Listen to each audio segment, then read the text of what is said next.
Hola, buenas tardes a todos. Así que creo que voy a empezar ya. Bienvenidos a este webinar. Me voy a presentar para aquellos que no me conozcáis. Yo soy Miriam Ruiz de Guilaz y trabajo como Product Manager en Asagini y os doy la bienvenida a este webinar sobre kits de ELISA para monitoreo de fármacos. Hoy hablaremos sobre anticuerpos terapéuticos, de anticuerpos antifármaco y biosimilares y cómo nuestras soluciones innovadoras están transformando la forma de detectarlos y hacerle seguimiento. Pero primero quería presentaros a una paciente, a Sara. Sara es una paciente con artritis reumatoide que comienza una terapia biológica con adalimumab, pero sus síntomas regresan después de 6 meses. Entonces, ¿qué puede haber pasado? Algunos pacientes como Sara no responden bien a los tratamientos, pero otros experimentan pérdida de respuesta o incluso desarrollan efectos secundarios o el tratamiento fracasa totalmente. Las razones por las cuales esto puede pasar, una puede ser los niveles de fármaco pueden disminuir, no hay suficiente fármaco en circulación para que funcione y otra de las razones puede ser que el cuerpo contraataca y el sistema inmunitario crea anticuerpos antifármaco que neutralizan la terapia, por lo que el monitoreo y medición de medicamentos es crucial para evaluar la eficacia de los mismos. Entonces, ¿qué se suele hacer en estos casos? Pues normalmente si estamos en un ensayo preclínico, se medirían los niveles de fármaco libre para cuantificar cuántos hay en el sistema del paciente. Segundo, se evaluaría si existen anticuerpos antifármaco y después se evaluaría si estos anticuerpos antifármaco neutralizan el tratamiento. Y en función de la información obtenida, se puede decidir si el tratamiento necesita ser optimizado o se tiene que ajustar la dosis. Así que hoy os voy a hablar un poco de cómo podemos utilizar ELISAs en esta evaluación de los anticuerpos terapéuticos. Voy a adentrar un poquito más en la pregunta de por qué es importante monitorizar em, estos anticuerpos. Os voy a dar un poco el contexto histórico de los anticuerpos terapéuticos y en qué momento nos encontramos ahora mismo. Hablaré también de las soluciones que Asagini ofrece y cómo los investigadores pueden utilizar estos kits en el flujo de trabajo y hablaré también al final pues de las perspectivas de futuro y finalmente daré un breve resumen de todo lo que vamos a hablar hoy y si tenéis alguna pregunta la podéis dejar en el chat y las puedo contestar al final del webinar. Pero primero quería empezar hablando un poco sobre Asagini para aquellos que no sepáis quiénes somos. Asagini fue fundada en 2017 por Colm y Sean. Tenemos dos oficinas, pero operamos principalmente desde la oficina en Dublín y a día de hoy tenemos distribuidores en más de 80 países y nuestros productos han sido citados en revistas pues, de gran prestigio como Nature y Cell Press y a día de hoy colaboramos con una gran cantidad de investigadores tanto en academia como industria. Y recordaros un poco cuál es nuestra misión, que es hacer sonreír a los científicos a través de nuestros productos innovadores y nuestras interacciones notables con el equipo. Siempre estaremos a vuestra disposición. Y daros un poco pues una pequeña idea del portfolio que presentamos. Tenemos una gran cantidad de ELISAs, pero también ensayos múltiples, proteínas, anticuerpos y ensayos celulares. Pero hoy concretamente hablaremos de los ELISAs para detección de anticuerpos terapéuticos, biosimilares y anticuerpos antifármacos. Entonces, intentando responder a la pregunta de por qué es importante monitorizar los anticuerpos terapéuticos y biosimilares. Primero, desde un punto de vista de eficacia y seguridad, monitorizar los niveles nos puede ayudar para optimizar el tratamiento. También se puede también desde el punto de vista de la farmacocinética, medir la concentración del fármaco a lo largo del tiempo es importante y puede ayudar también a optimizar la dosis para así maximizar los beneficios y minimizar la toxicidad. Y si estáis trabajando con biosimilares, pues nos puede ayudar a comprobar la similitud entre el biosimilar y el producto de referencia. Y aquí tenéis pues el catálogo que nosotros ofrecemos. Tenemos más de 70 kits para la detección y monitorización de estos tipos de fármacos. Tenemos kits para la detección de anticuerpos terapéuticos libres, biosimilares, los anticuerpos antifármaco, y todos estos han sido validados en muestras como suero, plasma, también en sangre, y se pueden utilizar con muestras de humanas, también de ratones y otras especies. Y también podemos desarrollar ELISAs customizados en función de las necesidades del proyecto. Y tenemos ELISAs pues, para detección de anticuerpos terapéuticos pues de todo tipo, como pueden ser anticuerpos que se utilizan para el tratamiento de enfermedades autoinmunes, osteoporosis, artritis y lo más común, pues fármacos contra el cáncer. Y quería empezar en este sentido, hablar un poco sobre uno de los casos de éxito en los que se utilizaron uno de nuestros kits. En este artículo estudiaban la farmacocinética de un anticuerpo terapéutico, nivolumab, y estaban intentando investigar cómo los pacientes reaccionaban a una dosis baja de este fármaco.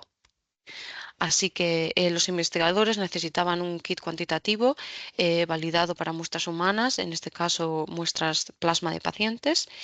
Nosotros les proporcionamos los kits y les ayudamos a optimizar los factores de dilución y observaron en los resultados que los pacientes estaban menos expuestos al fármaco con una dosis baja, pero en cambio fue muchísimo mejor tolerada en comparación con la dosis convencional. En otro artículo donde se utilizó uno de nuestros kits, eh, en este caso intentaban estudiar la correlación entre polimorfismos de un gen relacionado con la esclerosis múltiple. Y en este caso querían medir los anticuerpos antifármaco contra natalizumab. Así que solo querían ver si estos anticuerpos existían en las muestras de los pacientes. Nosotros les suministramos el kit, era un kit cualitativo em, que estaba validado para muestras de suero, y el estudio concluyó que los tres polimorfismos que estaban estudiando no tenían un efecto significativo en la propensión a no responder, pero utilizaron una muestra de pacientes muy pequeña, eran pacientes iraquíes con esclerosis múltiple, y sugerían en el estudio que deberían ampliar el estudio para ver si esto se cumplía también en otras poblaciones. Y ahora os voy a dar un poco el contexto histórico del pasado y el presente de los anticuerpos terapéuticos. Para aquellos que asististeis al webinar anterior, pues esta imagen será familiar para vosotros.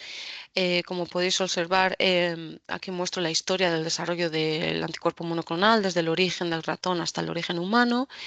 En 1890 se desarrolló la primera vacuna contra el cáncer, pero no fue hasta 1975 que se desarrolló la tecnología del hibridoma, que nos permitió producir anticuerpos monoclonales mucho más rápido.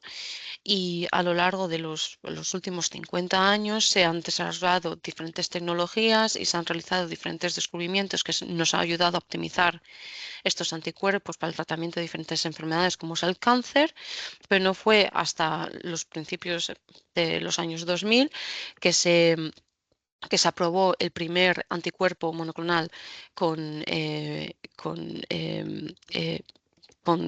principios y terapéuticos, rituximab, para el tratamiento de enfermedades. Y fue en 2016 que se aprobó el anticuerpo trastuzumab, totalmente humanizado para el tratamiento de tumores sólidos.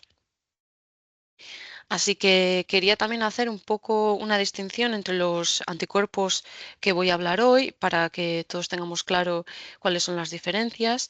Los anticuerpos terapéuticos son anticuerpos terapéuticos, estos son anticuerpos que reconocen proteínas específicas en las células para iniciar una respuesta inmune y se usan para tratar el cáncer, la artritis y otras enfermedades. Un ejemplo de ellos es el ipilimumab, que reconoce el receptor CTLA4, pero también tenemos otros como el pembrolizumab o el nivolumab, que reconoce el receptor PD1. Luego tenemos biosimilares, que son anticuerpos casi idénticos a sus homólogos terapéuticos. Y luego tenemos los anticuerpos antifármaco, o por sus siglas en inglés, los ADAs. Son anticuerpos generados por el sistema inmunológico para eliminar los anticuerpos terapéuticos y pueden tener un efecto negativo en el tratamiento, por lo que es muy importante controlar los niveles después del tratamiento farmacológico. Así que tenemos dentro de los anticuerpos terapéuticos, tenemos diferentes tipos en función de su grado de humanización. Cuanto más humanizados estén, su perfil inmunogénico será más bajo. La inmunogenicidad es la capacidad de una sustancia extraña de provocar una respuesta inmune. Em, y bueno, pues estos anticuerpos monoclonales son los más tradicionales a la hora de aplicarlos como terapéuticos y presentan ciertas limitaciones. Una es la estabilidad. Estos anticuerpos pueden desnaturalizarse parcial o totalmente y provocando su agregación. También pueden sufrir modificaciones posttransduccionales, como es la glicosilación, la oxidación, y estas pueden reducir la eficacia y aumentar la inmunogenicidad. Y luego también un alto porcentaje de estos anticuerpos pues suelen permanecer en el torrente sanguíneo y, por ejemplo, para el tratamiento de tumores, pues esto no es lo ideal, ya que se quedan, pues no pueden llegar al centro del tumor. Y estas limitaciones han llevado a los investigadores a producir anticuerpos más avanzados, los que son ahora mismo se llaman los anticuerpos de nueva generación, y dentro de estos podemos encontrar los anticuerpos biespecíficos, los anticuerpos conjugados a otros fármacos, los anticuerpos modificados en la zona Fc y también los nanobodies. Y aquí os muestro un poco los mecanismos de acción de los anticuerpos terapéuticos, sobre todo aquellos utilizados para el tratamiento contra el cáncer. Dentro de aquellos que se utilizan o se han sido desarrollados para su tratamiento, pueden presentar diferentes mecanismos de acción. Los anticuerpos monoclonales desnudos o naked monoclonal antibodies, pues suelen inducir la muerte celular mediante mecanismos de citotoxicidad, pero también pueden estar diseñados para focalizar estos anticuerpos directamente en las células cancerosas o focalizarse en el microambiente tumoral o incluso bloquear los puntos de control inmunitario.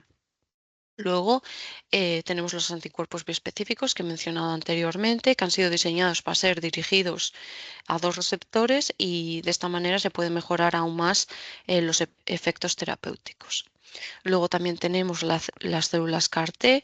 Estas células han sido genéticamente modificadas para presentar un anticuerpo quimérico que está dirigido a un marcador de las células cancerosas y así se pueden dirigir estas células y atacar al tumor. Y por último, tenemos los anticuerpos conjugados. Estos anticuerpos pueden transportar diferentes moléculas al sitio del tumor, como pueden ser moléculas de RNA, inmunotoxinas, moléculas radioactivas o incluso otro tipo de fármacos químicos y actuar de manera sinérgica con los anticuerpos a los que han sido conjugados. Por otro lado, quería destacar, y creo que es importante saber cómo se generan estos anticuerpos antifármacos que he mencionado anteriormente. Cuando se suministra un fármaco, este es endocitado por las células presentadoras de antígeno, lo que inicia la activación de las células T. Esta activación de las células T estimula a las células B vírgenes para que reconozcan los antígenos del bioterapéutico y se activen. Y por último, estas células B activadas se pueden diferenciar en células plasmáticas que producen los anticuerpos antifármacos dirigidos a este bioterapéutico. Por lo que normalmente cuando una vez se han generado estos anticuerpos, generan un complejo y neutralizan el fármaco. ¿Y por qué es importante monitorear estos anticuerpos? Uno, por la evaluación de la inmunogenicidad y la eficacia de la terapia. Unos niveles altos de estos anticuerpos pueden neutralizar los efectos del fármaco y luego también desde un punto de vista de variabilidad en la respuesta. Algunos pacientes pueden desarrollar diferentes niveles que pueden afectar a la depuración del fármaco, incluso desde un punto de vista de seguridad. Como ya he mencionado anteriormente, estos anticuerpos pueden provocar efectos adversos e incluso reacciones de hipersensibilidad, con lo que los investigadores que están desarrollando fármacos deberían tener en cuenta este aspecto. Y luego también a la hora de evaluar biosimilares, pues es importante también analizar el perfil de inmunogenicidad de los mismos. Y esto, lo que voy a contar ahora, no está relacionado con anticuerpos terapéuticos porque el Ozempic, como ya sabéis todos, no es un anticuerpo terapéutico, pero sí que puede inducir la producción de anticuerpos antifármaco y como ya sabéis, ha habido un aumento en el uso de este fármaco en el último año. Originalmente está diseñado para ayudar a pacientes con diabetes, pero se está utilizando para una pérdida de peso eficaz y rápida, pero se sabe a día de hoy que tiene efectos tanto positivos como negativos a nivel fisiológico, pero como ya he dicho antes, también es importante analizar los efectos que puede tener en nuestro sistema inmune y pues la provocación de estos anticuerpos antifármaco, por lo que es importante también pensar en cómo los nuevos fármacos pueden inducir la producción de estos anticuerpos. Y por otro lado, también destacar otra molécula que fue bastante controvertida y se mencionó mucho durante el COVID y es la molécula polietilenglicol. Esta molécula es un excipiente que se utiliza en muchas vacunas. Se utilizó en la vacuna de Moderna y Pfizer contra el COVID y es una molécula que ha sido clasificada generalmente como segura en alimentos, pero los informes muestran que PEC es inmunogénico en animales y humanos y que además ejercen una influencia que además provocan la generación de anticuerpos contra PEC y estos ejercen una influencia significativa en el rendimiento in vivo de las terapias vigiladas y por tanto puede comprometer la eficacia de las mismas. Entonces, ¿cuál es el problema al que se enfrentan los científicos a día de hoy a la hora de monitorear anticuerpos terapéuticos, biosimilares? Y es que las técnicas que existen son bastante obsoletas y costosas, como puede ser el HPLC, y que pues los kits disponibles, por ejemplo, para la detección de los anticuerpos antifármaco, pues son limitados y la mayoría no cuantitativos. Además, pues los precios son bastante competitivos para la detección de todos estos anticuerpos. Así que nuestra solución es pues una amplia gama de ELISAs para la detección de estos anticuerpos que están validados pues para muestras como suero, plasma y que además los tenemos en diferentes formatos, cuantitativos, semicuantitativos y cualitativos. Y además para aquellos que habéis estado en contacto con Asagini ofrecemos un soporte técnico y científico de primer nivel y siempre estamos disponibles a cualquier hora.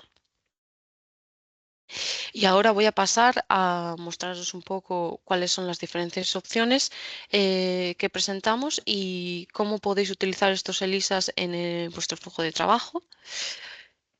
Como veis aquí, tengo una lista de los anticuerpos terapéuticos monoclonales más populares en 2024 y en Asagini tenemos pues múltiples ELISAs para la cuantificación y detección de estos, pero también muchos más anticuerpos.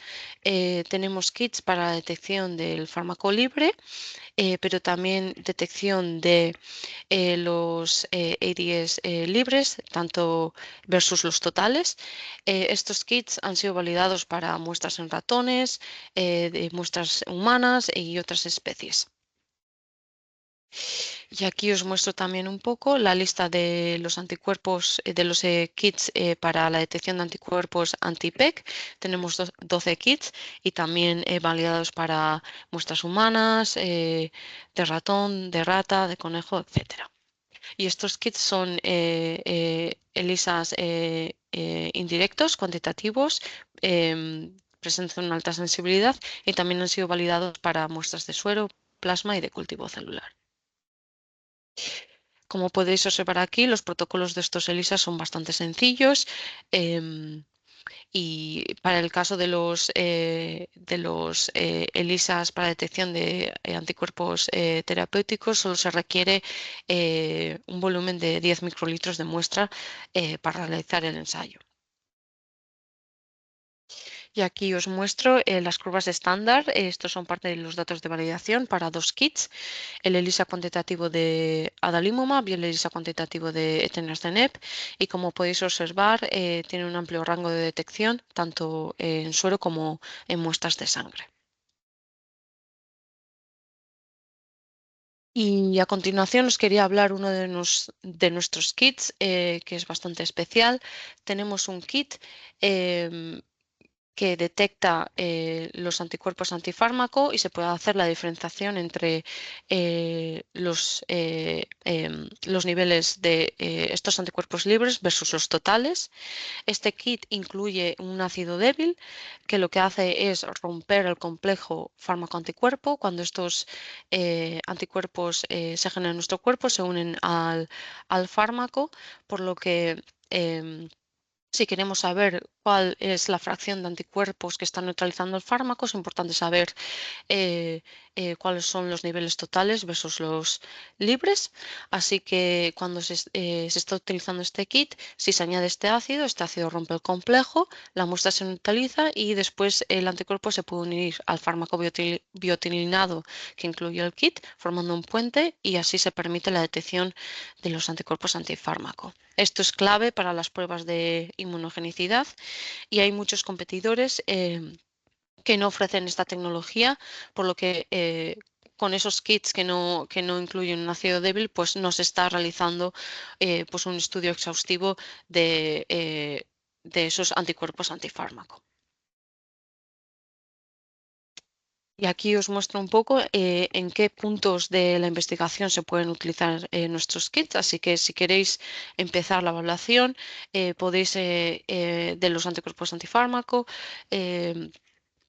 Podéis empezar midiendo los niveles del fármaco libre en las muestras y en función de esto podéis pasar a utilizar los kits para la medición de los anticuerpos antifármaco y asimismo podéis utilizar el kit que he mencionado antes em, con la disociación ácida para evaluar los anticuerpos neutralizantes. Y en función de toda la información obtenida, se puede decidir si se tiene que optimizar el tratamiento o si la terapia necesita ser ajustada a nivel de dosis. Y por último, os voy a dar un poco las perspectivas de futuro de los anticuerpos monoclonales terapéuticos. Como podéis observar, el mercado está creciendo. Se estima que en los próximos 4 o 5 años el mercado va a crecer pues, casi un 15% y uno de los espacios que más interés va a generar y que está generando pues, es el cáncer, así como las enfermedades autoinmunes. Y a día de hoy hay una cantidad de fabricantes de anticuerpos terapéuticos, como puede ser Pfizer, Amgen, AstraZeneca, por lo que se prevé un gran interés y se van a estar desarrollando sobre todo muchos biosimilares. Así que un breve resumen de todo lo que he hablado hoy. Uno es que, primer punto, que hay un creciente interés en el desarrollo de nuevas terapias para el tratamiento del cáncer y enfermedades autoinmunes. El segundo punto, la monitorización de fármacos y la medición de anticuerpos antifármaco son cruciales para la evaluación de la eficacia de los mismos. Y también es importante realizar una evaluación a largo plazo de otro tipo de terapias, como puede ser la semaglutida o el Ozempic, y esto puede ser clave a la hora de comprender el impacto en la salud de los pacientes. Y por último, Asagini ofrece una amplia gama de kits para detección de todos estos anticuerpos que he mencionado, con el objetivo de ayudar a los avances en la investigación translacional y de estudios preclínicos. Y nada, esto ha sido todo. Si tenéis alguna pregunta, la podéis dejar ahora en el chat si queréis y la puedo responder.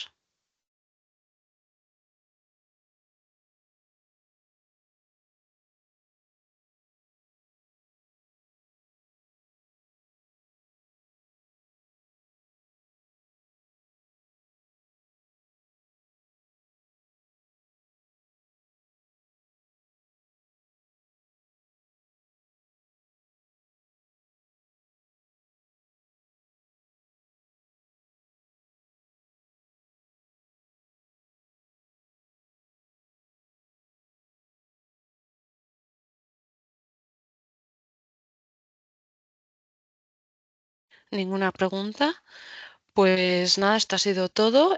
Muchas gracias por asistir y nos veremos en el próximo webinar. Estaremos en contacto. Un saludo.